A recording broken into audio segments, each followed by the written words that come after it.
আসসালামু আলাইকুম। জীবনকথা পক্ষ থেকে সবাইকে শুভেচ্ছা। আশা করি সকলেই ভালো আছেন। আমাদের শখের বাগানের লাল শাক,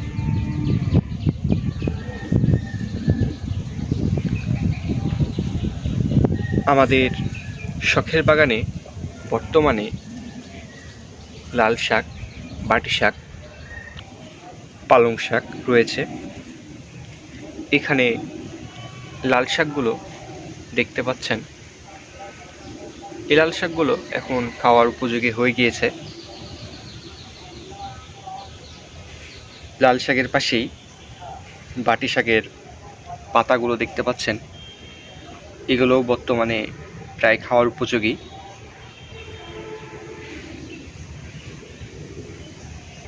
পালং শাকের বীজ কিছুদিন আগেই দেওয়া হয়েছে।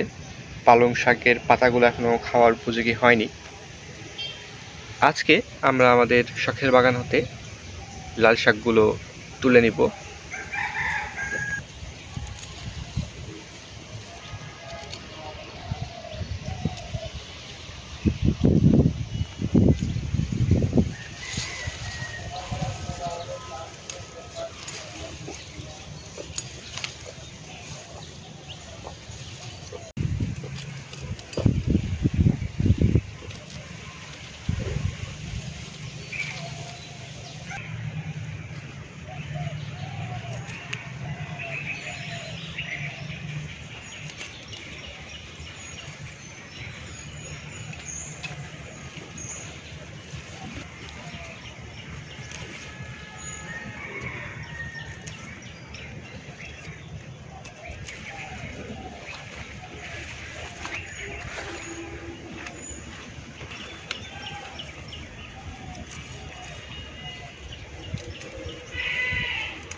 আমাদের শখের বাগানের মূলা, আমাদের শখের বাগানের এইটুকু অংশে আমরা কিছু মূলা লাগিয়েছি। কিছুদিন আগেই এই মূলাগুলো লাগানো হয়েছে।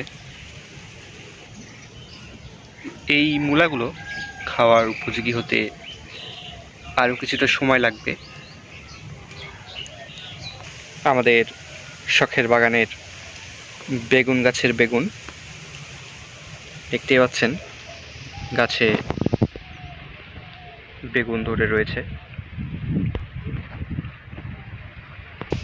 এই বেগুনগুলো খাওয়ার উপযোগী হয়ে এসেছে, তুলে নেওয়া যাবে। প্রতিটি গাছেই থোকায় থোকায় বেগুন ধরে রয়েছে। আমাদের আজকের ভিডিওটি এই পর্যন্তই। ভিডিওটি সম্পূর্ণ দেখার জন্য অসংখ্য ধন্যবাদ। আসসালামু আলাইকুম।